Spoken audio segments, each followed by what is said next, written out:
Good day, good night, welcome to Soccer Today magazine, the debut edition of this brand new weekly show covering the beautiful game from a unique perspective, bringing you during the World Cup a unique coverage of the beautiful game from a Canadian perspective, as we will today break down Canada's group, preview Canada's lineup, look at the roster, look at what's to come for the beautiful Canadian national team that's heading for the second time only in its history to the World Cup, a first since 1986. But first of all, if you don't know me, I'm Kevin Laramée, sports statistician and soccer expert. I've been covering the beautiful game for over a decade now, and with my expertise, I will bring you a unique perspective with, yes, influenced by numbers, influenced by trends, situations, and also pure, beautiful game knowledge. On today's show, we will be looking at Canada's roster, very deep perspective of Canada's roster. We will also be looking at who's the favorite to win the whole World Cup, the Golden Boot. We will also pay a tribute today, an homage to Jim Fleming, who passed away in the hours before the recording of this show. But first, we're talking about the World Cup. We're talking about this beautiful thing that starts and is going to last a month. And it is a first for Canada since 1986. So let's look at what Canada qualified for. As we look at the details of the 2022 World Cup, it is in Qatar, 32 teams, the 22nd edition of the World Cup. It is, of course, a controversial World Cup. You can look and, of course, understand how it was given, the whole Joseph Prater situation, and the treatment of migrant workers over the last decade in the country. It is the 22nd edition of the World Cup, and France are the defending champions, November 20th to December 18th, in 8 stadiums, 5 cities in Qatar. And it will be an interesting World Cup when it comes to temperature, when it comes to performance, and to the amount of goals scored. Trust me, you will want to keep an eye on the unders for most of the first halves in the first few games in Qatar. It will be very hot, and it will start on Sunday, November 20th. Qatar will be starting against Ecuador, and that's a good game to start your tournament with and to get a little better, I guess, a handicap on Qatar. Qatar has not necessarily been playing their full strength lineup in any of the friendlies they've been playing over the last year. And I believe Qatar will be a bit better than some people anticipate. Heck, they could surprise a lot of folks, especially Ecuadorian players, on Sunday. But Canada qualified for the first time since 1986 for a World Cup, a 32-team World Cup. It's fun to see Canada qualify for a format of the beautiful game that we know most. Next World Cup in 2026 will be hosted partly by Canada, with Mexico and the United States, and it will be the first 48 teams World Cup. But Canada got its ticket for Qatar by finishing first of the Octo, the CONCACAF World Cup qualifiers, and they finished first with 28 points ahead of Mexico. USA and Costa Rica finished fourth. Costa Rica was then sent to a playoffs against New Zealand. They beat New Zealand, and Costa Rica is also taking part of the World Cup representing CONCACAF. Canada finished first due to its great run at the beginning of the World Cup qualifying process. 13 goals for Kyle Larin in qualifying. He will be a big part of the Canadian men's national team, and we will talk about him later when we break down Canada's roster by position, from goalkeepers, defenders, midfield, and attackers. We will look at all the selection of John Herdman, and we will break down 3 surprises. One is a surprise because of a very terrible injury to Maxime Crépeau. We will talk about why James Pantemis was chosen and why Joel Waterman and Ismaël Koné made the cut, and it will be numbers backed. Yes, statistically, it is a good choice by Joel Waterman, Ismaël Koné, and James Pantemis. We will look why they were the chosen one to take part in this World Cup. This World Cup, 32 teams, 8 groups of 4. Here we go. That's what it's looking like heading into this tournament that starts on Sunday. Group A, Qatar, Ecuador, Senegal, and Netherlands. Interesting, Louis van Gaal believes its team has a shot to winning the whole thing. He is the manager of the Netherlands. We'll see if that's possible. England, Iran, USA, and Wales. That is quite a fascinating group. Can USA finish second? Heck, can they finish first? What about England and USA? That's a great matchup. It's going to be a great derby type matchup. Wales. Will Gareth Bale replicate his exploits from MLS Cup Finals, scoring an important goal and giving his team an opportunity to win during the penalties, which they did? Group C, Argentina, may be the darling of this tournament, everybody's favorite choice. It's easy to say Brazil, but a lot of people are predicting Argentina as the winner of this tournament. Saudi Arabia, Mexico, and Poland are your teams in Group C of the World Cup. Moving to Group D, France, Australia, Denmark, Tunisia. Interesting group here. France, defending champions. Australia could be touted to be high in this group, but let's not forget about Denmark. Denmark was one of the surprises in the Euro.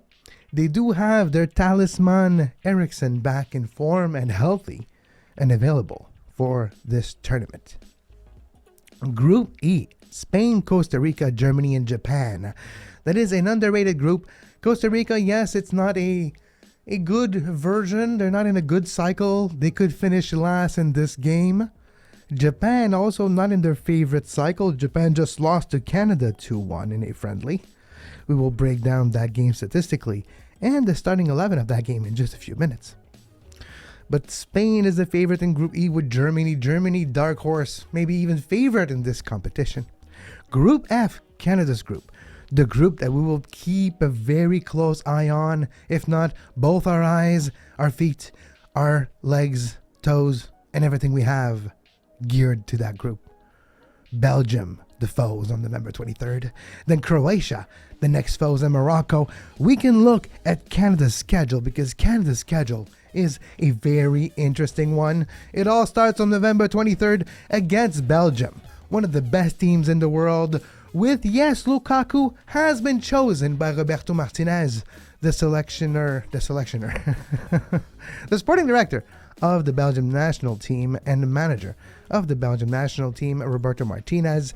That game will take place at the Al Rayyan Stadium.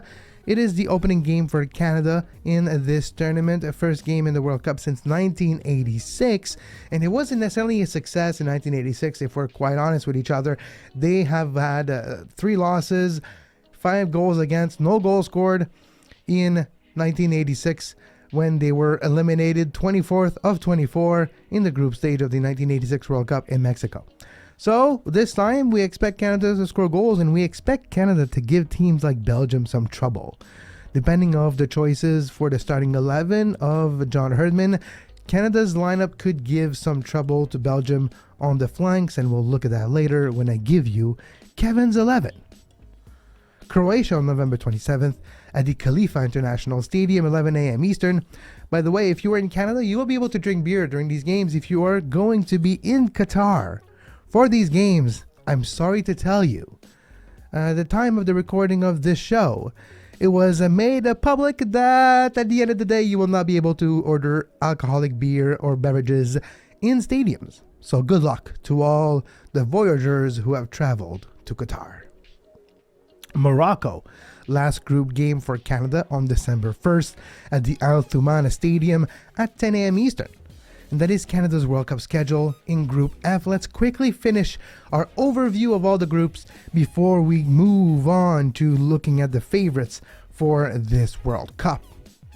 Group G, Brazil, Serbia, Switzerland, and Cameroon. Brazil, overall favorite to win the World Cup according to the bookmakers, and we'll have the details in just a few minutes. And Group, the last group here, it says Group B, but it's A, B, C, D, E, F, G. Group H is Portugal, Ghana, Uruguay, and South Korea. Portugal, maybe a good choice, maybe not. What type of Cristiano Ronaldo will show up for this tournament? That is the big question we're all asking is, will Cristiano Ronaldo be Cristiano Ronaldo or just a player heading into this World Cup? Because if we look at the favorites, according to the bookmakers, Portugal is not necessarily the favorite, but it is amongst the favorite to win the World Cup. Brazil, the overall favorite at 4.90. Those are Canadian and decimal odds, and those are the consensus odds across a couple of different legal sportsbook in Canada. Argentina second in, I guess, the favorites, the odds-on favorite according to the bookmakers. 640, not bad. France, will they repeat? Will Les Bleus beat the Blues of the comeback after winning it? France, third according to the bookmakers to win the tournament, 740. Spain, England, Germany follows in decent odds, but if I have to go with my gut or what my research and numbers are saying, there's a couple teams with value to win. Of course, I put USA, Canada. It will be fun if USA or Canada win it, and we can all have a glorious party together, get all naked and run around fountains. That would be great. But I do not shovel clouds, and I am realistic. If USA or Canada wins the World Cup, I will tattoo a big either maple leaf or a big USA crest on my back forever. I'm not necessarily a fan of tattoos. Well, I love tattoos. I just don't have any. And that would be a big commitment. But that's how much I don't necessarily believe USA or Canada will win it. To me, it's a battle of three teams. Three teams have what it takes, in my opinion, to win this tournament. And some of them will surprise you. You need luck. You need youth. You need surprises. And you need things to go your way heading into the knockout stage and the bracket. So until we're on the knockout stage and I can show you the bracket and I can actually extrapolate to the path to the World Cup final, those are my teams that I'm favoring right now as of the recording of this show, which is before the first game of the World Cup. Argentina is in my top three teams. Brazil is not. I do not believe in Richarlison. I do not believe in Neymar. I do not believe in players that say this could be my last World Cup. I do not believe they have the will, the sacrifice in them. Yes. If they were Avengers, they would not have done the ultimate sacrifice like Iron Man, okay? Brazil is overrated and overappreciated. They are not in my favorites to win the World Cup. Anyway, you don't even have value if you bet on Brazil. Argentina, you get your good return for your money. Argentina is in my top three. I still see a difficult path for them to win the whole thing with, of course, Messi's age.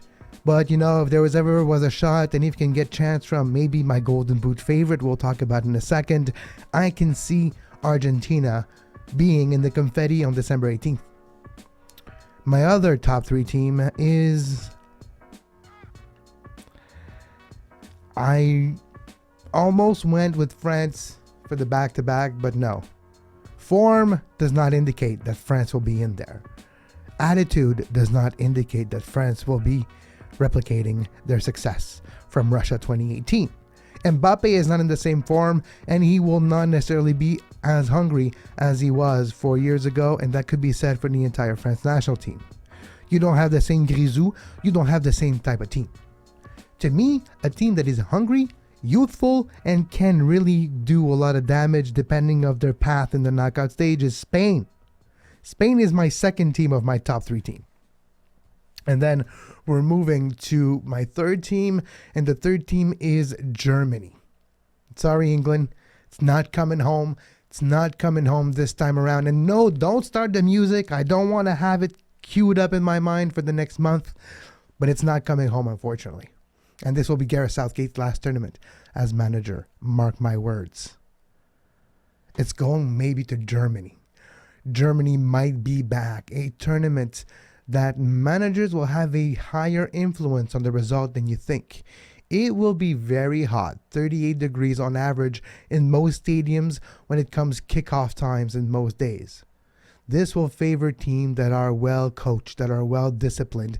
And is there a better disciplined team than a Hansi Flick coach team? We saw Bayern Munich and their rise of the last few years. He was the mastermind of Alphonso Davies' rise in the Bundesliga, and he will teach that team new tricks. That team had become stale under Joachim Löw from the mid part of the last decade. Now they're moving into a new era, a new type of football, and a type of football that's played on the wings, on the flanks, and a more realistic type of football that is, I would say, coherent with what is successful in today's club game. What we see from the German national team coming in this World Cup will blow you away. Players that you don't expect a whole lot from will emerge. That's what you need to be successful in a World Cup.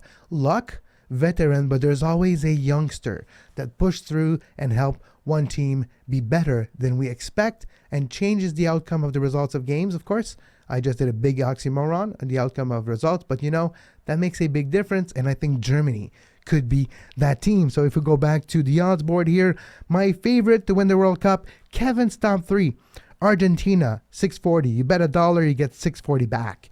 Spain, 880, a lot of value. And Germany, 11, 10-1 for Germany to win the World Cup. Mark my words, this could be a very good bet to bet on Germany when it comes time to play a World Cup. That's my odds-on favorite to win the tournament. What I think is a very amazing too is my odds-on favorite to win the Golden Boot, another trophy that is going to be given in this one. I'm not sure who's going to be in the confetti here, because that does influence who wins the Golden Boot. All right, the more games you play, the more percentages you have of scoring goals, right? The more chances you have. Harry Kane is the odds-on favorite to win the Golden Boot. Maybe he's gonna put a couple passes against the U.S. Who knows, Iran? But I don't think it's gonna be him. I always look at the Golden Boot and the odds to win it as a way to parlay your handicap of the entire tournament. If you think one team is gonna go far, like example, I have Argentina in my top 3 team. We just talked about this. So I will have Lionel Messi and Martinez in my portfolio to win the Golden Boot if I believe Argentina is going to win. That is a way to add some value to your choice of who wins the World Cup, because if Argentina wins, by the way, it's because Messi was prolific during this tournament. Again, if you think France is going to have success and win the second World Cup in a row, third in their history, then Mbappe and Benzema, both in your portfolio, will make sense to win the World Cup. 920, because that's 8-1, and then 13-1. That's great odds for Mbappe and Benzema. If you think Portugal is going to win and you think it's about Ronaldo, go for it. If you think Lukaku is going to be fit and score goals, well, you can vote for him too with your money. But to me, the choices that make a whole lot of sense are Martinez, or Lionel Messi, and are Neymar. Even though I'm not a big fan of Neymar in Brazil, there is a path to success for Brazil in the World Cup and a path to goals for Neymar, depending on Richarlison. And Richarlison, 30-1, could he get a few goals? 4 or 5 goals could be enough to win the World Cup, depending on the amount of goals scored. Of course, the heat will lower the scores across the board, so 4 goals could be enough to win the World Cup. And with 4 goals, maybe a choice like Martinez, Lukaku makes a whole lot of sense. That is possible. We'll take a short break. I will catch my breath and have a little swig of coffee. When we come back, we will be breaking down Canada's results against Japan. We will also look at the lineup what Canada had in their last few friendlies and my predictions. Yes, my projected lineup for Canada's 11 against Belgium, and of course my favorite starting 11 from the roster that we will also break down after this short break. We'll be right back right here on ST Magazine.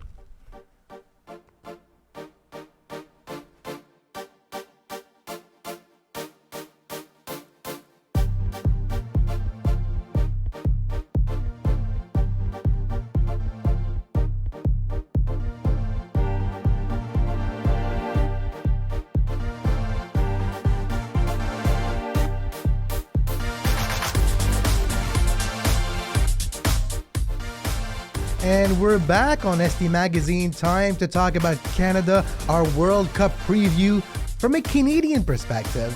first time since 1986 that Canada will take part in the World Cup. We talked about it earlier. Here's Canada's schedule as we now transition into the Canadian World Cup and deep dive into Canada's lineup and the projected roster and the projected 11 and why John Herdman chose a few players over others for this roster. First game is on November 23rd against Belgium, but Canada did play over the last couple of days against Japan, the last tune-up game before the World Cup, and Canada got a win, a big win against the Blue Samurai as Canada scored a goal from the penalty spot late in extra time. Lucas Cavallini, the tank himself, without a club, by the way. He was just, his options was not grabbed by Vancouver. He will now be a free agent in MLS, and who knows if he's going to come back in MLS. But Lucas Cavallini made it 2-1 with a goal late in extra time from the penalty spot. Steven Vittoria scored the equalizer at the 21st minute because Yuki Soma scored the opening goal at the 9th minute of this last tune-up game for Canada. A big result against a decent team, Japan, heading into the World Cup. Shots were 7 against 17, advantage to Canada. 3 shots on target for Les Rouges, 55% possession, 87% passing accuracy, 8 fouls and 8 corners. They did dominate that. And of course, if you've been a long-time follower of myself, stats and are a big part of my job. I do work for TVA Sport as a sports statistician, not just soccer, other sports too. But in soccer, corners are to me one of the indicators of pressure given, pressure applied by the team, by the opposing team. And Canada 8 versus Japan's 2 does give you a little bit of that story. The game took place on November 17th at Al Maktoum Stadium. And looking at the lineup of Canada for this one, this was not just the official lineup for Canada. There was a couple of players on the bench that are not in the roster for the World Cup. McNaughton was there, and he's of course there in training until the beginning of the World Cup to help with the amount of center back for the team, so that Atiba Hutchinson doesn't have to play there and a couple. But this was Canada's formation against Japan, a 4-4-2. And that's where I want to move this conversation. It's fun. We have the roster and we'll break down the roster. But 4-4-2, I was surprised. I was expecting something more. And after we're done breaking down the roster, we will look at my preferred starting 11 and my preferred formation. I will explain why I want that formation for Canada. It is backed by statistic. It is the second most used formation of Canada in the last 13 games. So we will get there. But 4-4-2 is very used by Canada. Will it be the choice later on the show? That's a good question. Well, let's look at Canada's roster, because to me, Canada's roster, it was announced a couple of days ago, and it was big news and big controversy, but we have interesting choices. Goalkeepers, of course, unfortunate injury to Maxime Crépeau of LAFC during the MLS Cup final. He was injured late in the game, left with a fractured ankle, and he was replaced, and they eventually won MLS Cup. Penalty, big shout out to John McCarthy. Not the mixed martial art official, but John McCarthy, the goalkeeper of LAFC. Because of that injury, Maxime Crépeau will miss the World Cup, and James Pantemis have been chosen to take his spot. James Pantemis, goalkeeper number 3 from my handicapping of this roster in the World Cup for Canada. The second goalkeeper for Canada, Dane St. Clair, he has retaking the spot this year with Minnesota. He started the year as a backup goalkeeper with the Loons, and after injuries took over with a couple of very spectacular performances during late Fox games on Sunday night with the Loons, and he got the attention of the league and the attention of his manager and was the starter since then. And of course, captain of this Canada men's national team, goalkeeper extraordinaire and heart and soul of this team, Milan Borjan, is your starting goalkeeper. He will be starting every single game. This is the pinnacle of his career. Gray sweatpants himself, Milan Borjan, between the sticks for Canada during the World Cup. Quite happy for him. It was time, and he will be impressive. Now, a couple of surprises were, of course, announced in the defenders. Joel Waterman, surprisingly, was chosen by John Herdman. No Daniil Henry. Daniil Henry was a big mainstay and was called upon a few times during qualification to help reassure Canada's backline when there were some injuries. But at the end of the day, he was not chosen by John Herdman. Joel Waterman, who was called for the first time with the group in the last international window, did very well, and he did really good enough, at least, to convince John Herdman of his inclusion and is for the future. Samuel Adekugbe, Joel Waterman, Alistair Johnston, Richie Larea, Kamal Miller, Stephen Vittoria, and Derek Cornelius were chosen. I don't think it's a coincidence. There is 3 defenders from CF Montreal. I do think the chemistry between those players, Joel Waterman, Alistair Johnston, and especially Kamal Miller, and between Johnston and Miller, they're used to playing with each other. There will be 2 of the 3 starting center back in my preferred formation, and that is not necessarily a coincidence if they're chosen all together. They are very good, and I even say that their chemistry makes them all better, and the familiarity between the 2 will, 2 and 3, if you add Joel Waterman, will help Canada moving forward.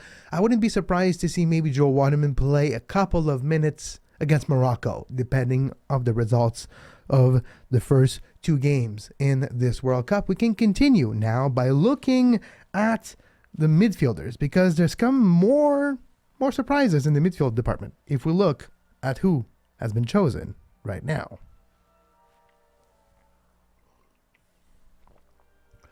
Ismaël Koné has been chosen by John Herdman, and after I'm done breaking down the roster, I will explain from my perspective why those 3 were chosen, why Pantemis, why Koné, and why also we had the young Waterman chosen for this World Cup.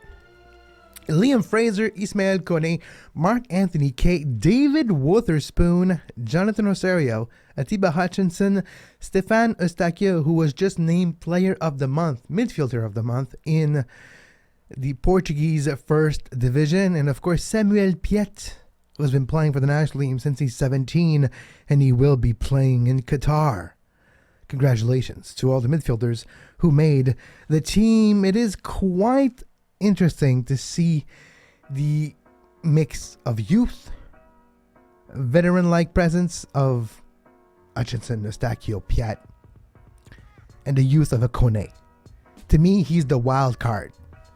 I talked earlier that to win the World Cup, I'm not saying Canada's going to win, okay, but they could have success. To get success, you need luck, and you need a youngster that just defies the odds. Koné defied the odds. From NDG, from where this show is recorded, SPN Studios, formerly known as ESPN Studios. This here, it's NDG. Born and bred, then Saint Laurent finished the trip development, then the Academy of CF Montréal helped him to MLS. But Ismaël Koné could be the key here for Canada as we now look at the forwards for Canada in this World Cup. Most known Canadian soccer player in history, Alphonso Davies, is going to shepherd this attack. Of course, he's going to be supported by Jonathan David, maybe in a few years' time, the best goal scorer ever to wear the maple leaf. And of course, you have players like Cal Laren, who scored 13 goals already in qualifying and is the all-time goal-scoring leader for now in the history of the Canadian men's national team. And those decisions that were taken by John Herdman are not necessarily difficult. That's not where the choices were hard. But when we look at the surprises from John Herdman, they are from the midfield. So those are the surprises to me, players that were on the bubble but made the cut. Joel Waterman for CF Montreal, Ismaël Koné, CF Montreal, and James Pantemis. We talked about James Pantemis. It is because of the injury of Maxime Crépeau. But with a season-end playoff record of 8 wins, 3 draws, and 2 losses, 4 clean sheets, and an average of 1.09 goals against per game, James Pantemis got his ticket for Qatar. Joel Waterman, as a center back, 3 goals, 4 assists, not too shabby. To me, what has been impressive is the following statistic. He is number 1 for CF Montreal, while just behind Samuel Piet. Samuel Piet overtook him late in the season, but they were 1 and 2 all throughout the season in the passing accuracy department. Top of the team, 89% passing accuracy, just behind Samuel Piet, who was behind Joel Waterman for most of the season. Joel Waterman had an amazing season. He can control the ball and does help going forward, and we'll go more into details in a few minutes. 2 goals, 5 assists for Ismael Kone. Impressive, and to me, there's an underlying statistic here that is not shown yet, and that gives you a true idea of his influence on games. 86% passing accuracy here for Ismael Kone. So let's dive deep into Joel Waterman to start, because to me, Joel Waterman is one of my discoveries over the last couple of years, one of the biggest growth as a defender with Alistair Johnston in the Canadian pool. 212 recoveries for the Canadian defender this year, 29 tackles, 5 goal creating action, and that is important, but 58.3% shots on target, third in CF Montreal as a defender. And that statistic does show that he can help the attack. He can put the ball in a space where a goal will be created. He did that 5 times. So if he does it once, a goal created by him could help a lot in Qatar. 58.3% shots on target. When he gets a chance, he puts it on target. And that's what you want. You want your 1 or 2 chances that you might have in the entire tournament to actually pay off. And that is why, in my opinion, he's been chosen. He can recover the ball, he can tackle, he can put the ball on target, and when he does, he can score. He did 3 goals, 4 assists in MLS this year, and also can help create in shot and goal creating actions, which he did 5 times this year. So those are my arguments why Joel Waterman was chosen by John Herdman to be his last defender on the bubble. And to me, it is a fantastic way to see the evolution of him in his play and the growth of a Joel Waterman. We can now move on to Ismael Kone and why Ismael Kone was chosen. To me, it's his influence on the results of game. Team points per match is a good way to identify overall, when the sample size of the data is big enough, to identify the true influence of a player overall. And it's not just him, there's other players that help him a lot, but a team points per match of 2.04, which means on average this year, when Ismael Kone played for the CF Montreal team, they got 2 points. That's not necessarily a coincidence why they finished high in the Eastern Conference standings. Second, that is because of that. 2 PK1, 10 goal creating action, 42 shot creating action, and 61% of his dribbles were won. A 61% dribble success rate. To me, those numbers are really telling a great story that he is a game changer. In the making, he's not there yet, but those numbers can maybe lead to a couple goals during the World Cup as a super sub late in the game when he can implement his wild card aspect. And that could be very interesting moving into late in games when you're playing against an old-legged Croatia. Ismael Kone comes on the side and gets a goal and changes the dynamic and the dichotomy of that game. That could be a good reason why he was chosen by John Herdman. And the last surprise of this World Cup by John Herdman to me was James Pantemis. Yes, he's been chosen because of the injury of Maxime Crépeau, but not too shabby this year for James Pantemis. 12 goals against and 1.09 goals against average. Clean sheet percentage of 36.4, so a little higher than a third of the time when he played this year. He got a clean sheet and a 70.3% save percentage for James Pantemis, which leads me to believe that Canada has what it takes to maybe even get out of the group. That's my prediction here. That's the tweet, as we would say. I'm not saying Canada's winning the World Cup, but I'm saying Canada finishes second in the group. Belgium first, Canada second, Croatia out of it. Talked about it last year. I'm doubling down. Croatia, you're gonna miss the knockout stage after finishing second in the World Cup. Yes, you heard it right. Canada will eliminate Croatia. At least maybe not directly, because Canada is going to win, yes, second, but it might take the third result of the group to eliminate Croatia. But that is my surprise. And why will they do that? Because Canada has speed. Canada has an adjustable tactical range. And that is what I want to talk about to finish this preview show here. By the way, you can follow me on Twitter at Kev Laramée and this show at Soccer Today SPN. Also, if you're looking for a way to reach me, you can also email me and contact me at sportspodcastingnetwork@gmail.com. If you like how this show is produced, of course, this is produced by my production company, Spin Media Digital Solutions, and you can contact me here if you need help, if you want to help with the design of your show, or just if you want to contact me to have this show broadcasted on your airwaves. This is a way you can contact me or my production team and get in touch, and maybe we can do business together as we look at Canada's tactical accuracy or acumen way over the last few games.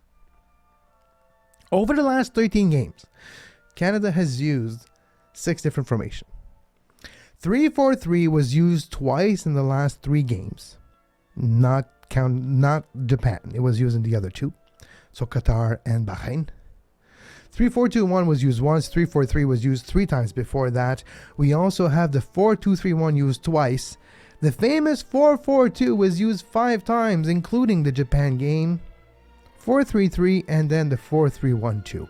We've seen the 4-3-3 against good teams, but lately we see the 3-4-3 or the 4-4-2. The 3-4-3, we see them against teams that are vulnerable on the flanks. And that is why Kevin's 11, my preferred lineup for this World Cup, looks a little bit like this. I don't know why I put some country music. Well, let's roll with it. Let's go. A country song here. Kevin's 11 for the World Cup. With the roster available, to me, those are the best 11 players available in the best formation possible. Milan Borjan in that, Kamal Miller, Steven Vittoria, and Alistair Johnston in a 3-man backline.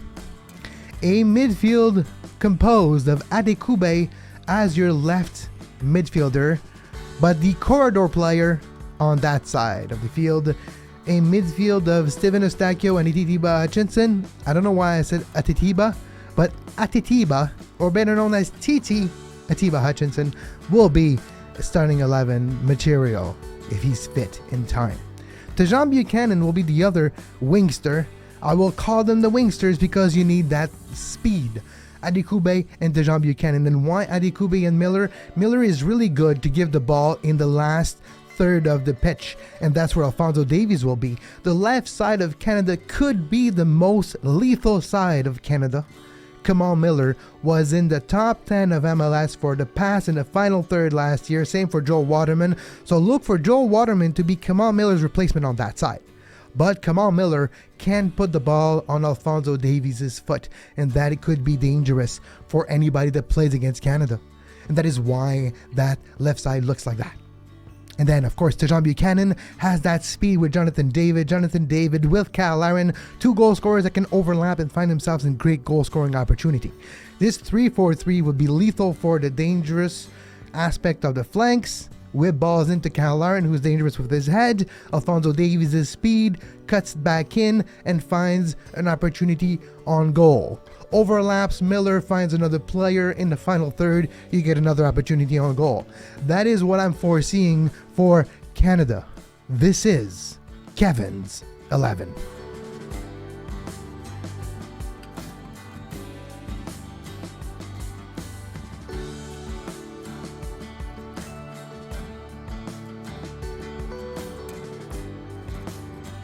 I hope you enjoyed this World Cup preview show from a Canadian perspective. Until next time, you can follow me on Twitter at Kev Laramée. You can email me at sportspodcastingnetwork@gmail.com. And if you like this show, take a second, share the show, like our YouTube page. That is how we can actually get better. With your help is trigger the algorithm, click the subscribe button, click the notification bell, and let us know what you like about this show. We'll be back in about a week's time breaking down Canada's first game in the World Cup, breaking down a couple of results that I would have piqued my curiosity. But as always, until next time, I hope you enjoyed this show. And as always, have a great soccer.